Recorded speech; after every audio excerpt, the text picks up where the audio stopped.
Hey there guys, my name is Bradrenalin, aka the Alonein Snorlax. Today, for all you competitive players, got a little bit something different. I'm going to start building up a nice guide for everyone who's getting into competitive, who wants some tips. I'm going to start off with some just, team building, as nobody knows where to start with team building. So I'm going to teach you sort of how to get the ideas. I'm going to give you some ideas I'm going to give you 5 cores. So basically what a core is normally 3 Pokemon that are the basis of your team. So these ideas are mostly going to be like weather or terrain, or they got a certain combo, and that is what people call a core. Now you can use these cores, you can use the Pokemon and itemize them differently, build them differently, but inevitably you're going to be adding 3 more Pokemon. Now in the next parts, I'll be showing you like ideas, like synergies with certain cores, as like how to add to. So yeah, I mean, a lot of this can be up to you, but this, of course, I'm here to teach you some team building. We're going to do it step by step, just so you can learn each bit, you can get good at it, you can get good at your ideas, and then you can go into like EV spreads and IV spreads, hidden powers, like building against other ideas, countering ideas, checking Pokemon. These are all terms that I'll be teaching you over the series of this guide. So pretty lengthy intro, but let's get into it. So the first core, as you can see by the Pelipper on screen, is some rain. We're running Alolan Raichu and Tapu Koko. So first impressions, electric surge and rain. So this is a really good combo. Not only does thunder always hit in the rain, if we wanted to run thunder instead of thunderbolt on our Raichu, Surge Surfer gives us double speed on our Raichu, so we can choose not to run max speed because you'd be overkilling your speed. Got a kind of doubles, like VGC kind of moveset, like Fake Out to get a priority flinch. Pelipper's just got Hurricane. Hurricane always hits in the rain, if you didn't know. Hydro Pump with the boosted power. We got Roost. And another move, I like Knockoff just because not a lot of mons get it in Gen 7. So this set is kind of like the Tapu Koko set, sorry. This isn't standard, this is just something I was brainstorming with. I was doing some calcs. Because his physical move pool isn't that great, but of course its highest base stat is, other than speed, is its normal attack. So I was running Wild Charge, U-turn, Roost, and then I put a Lychee Berry and Thief. So what would happen is, you'd either take recoil damage or take damage into your Lychee Berry. You'd eat your Lychee Berry, then you'd get the attack raise. Or, of course, you could run another berry. I think it's Salac Berry, which could give you speed. And then you'd get the boost, and then you'd steal their item. Which, if it's a gimmick, it hits certain people super effectively because it's a dark type move.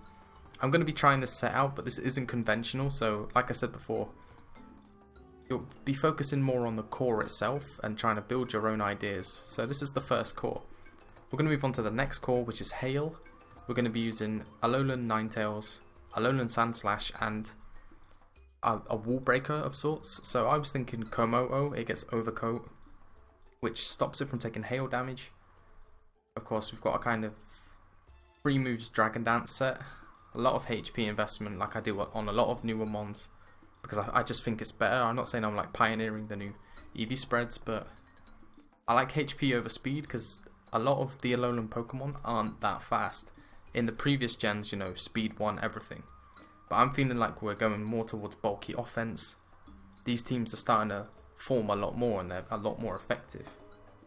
So of course we'll run over the Alolan Pokemon sets. You've got Ninetales. I like to run Dual Stab. Blizzard doesn't miss in Hail, so it's just extra power. I like to run Encore, but I think it gets Taunt. No, it doesn't get Taunt, so it does get Roar though if you wanted to phase out other Pokemon. But yeah, so 2 utility moves. I like to run Aurora Veil right now anyway, because if you didn't know, it puts up both screens. That's basically what it is anyway. It's damage is halved during Hail for 5 turns. So it's like having Reflect and Light Screen up at the same time. And this obviously helps our friend Sandslash. So Sandslash again, hidden ability is Slush Rush. It's double speed. It's a lot like the Raichu in the Electric Surge. And we're again going to be running Double Stab. It is an Ice and Steel type. So we've got Icicle Crash and Iron Head. Wasn't too sure what to run here. You can run Sword Stance over Rapid Spin, but you may want to Rapid Spin if they have, let's say, Toxapex or a Hazard Setter with Stealth Rocks, because Ice is weak to Rock. So the residual damage on some of your mons might actually make the difference between surviving a hit, or you might just be taking too much residual damage. Rapid Spin's an option. Sword Stance is another option, and I opt for Shadow Claw because it hits like Mimikyu and stuff. I know Iron Head hits Mimikyu super effective, but there's other ghost types. Alolan Marowak, for example, you outspeed. If it's Spadef, then I'm pretty sure you Oko because you've got Life Orb. But yeah, this is just a core idea. My Wall Breaker is, like, I've gone over this already, so let's go into some more cores. I'm not going to show this bottom core here, like the Como, Ochek, Tapu Bulu one, because that's kind of like an experiment. I kind of want to use this all first, so let's go over the next core, which is, we've got Circuitry and Garchomp. Now these two, a lot of people in VGC that I've been talking to say that these two Pokemon here devastate the meta for VGC. Obviously, Discharge on Circuitry. This thing has 173 base Spatak, and it has access to Tail Glow, it has Discharge, Solar Beam for the Sun teams. That's another thing I'm trying out. You don't have to run that, but the idea is just to do as much AoE damage as possible. So Earthquake Garchomp, you could run Sword Stance over D-Claw or maybe the coverage move. So we'll go Crunch, we'll go Sword Stance. And then you've got two potential sweepers for multiple target damage, and they both hurt a lot. So one Tail Glow on Circuitry, it's pretty much game over. You don't have to invest Spatak EVs, you can get some bulk in there. The current spread I've got for this, like the IVs and minus speed nature, this is for Trick Room, so that it's 1 speed slower than Oranguru. It's not really something I want to go over now, because I want to go over like a six Pokemon trick team analysis sort of thing. So bar these two, we need something to kind of help them set up, because there's two setup mons, and I was thinking Whimsicott. Whimsicott's a good prankster user. It has access to Z Memento, which is basically like it heals up one of these to full upon switching. Memento still goes off on the target, so they get a free setup. It also has Trick Room, which again helps with the Oranguru I was mentioning before. So you've already got like an idea of synergy in this core itself. So we have Taunt, and just so we don't get taunted into struggle, we've got an attacking move in Knockoff. Again, it's utility. Not too many mons are getting Knockoff. It might be transfer only, so you could run, let's say, Giga Drain and, where is it? Dazzling Gleam. So if Knockoff is transfer only, you can run some Stab, or you could just get away with U-turn. So there's a few options, but you're normally gonna taunt something, set up a Trick Room and Memento. We've got a lot of defensive build in this, because obviously we don't want to get knocked out before we can get our Memento off, because we are going to get a very guaranteed sweep if we do get our Memento off. This works in singles and doubles, so if you're going to try any of these cores, make sure you try out this one. It's not too hard to get hold of, and it's very effective. So let's go into the last two cores.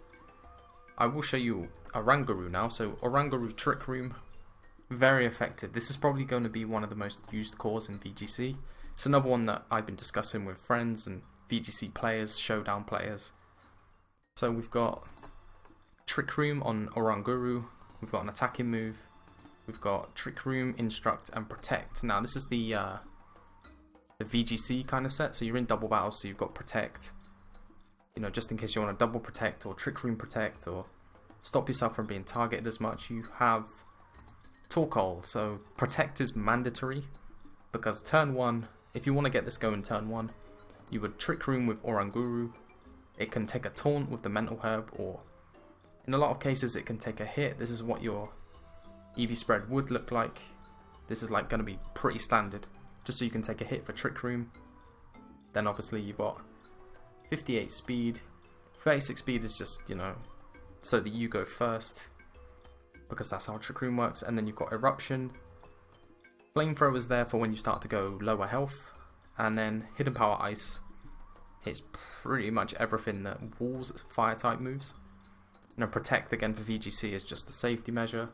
You can go Clear Smog or Earth Power, I think. I think it gets Earth Power. If Earth Power isn't transfer only, then you could go Earth Power. I'd probably go Clear Smog, just to be safe, especially if you're going against EVs and stuff like that. And then in VGC or double battles, you would run a Lilligant with Chlorophyll, and then just have some utility and an attacking move. So after you is going to help. It's going to help Torkoal a lot when Trick Room isn't out, as you're basically putting it ahead of all the other mons. As Lilligant gets so much speed from the sun, it's doubled. So again, it's like Pelipper and it's like Sandslash and the Alolan Raichu.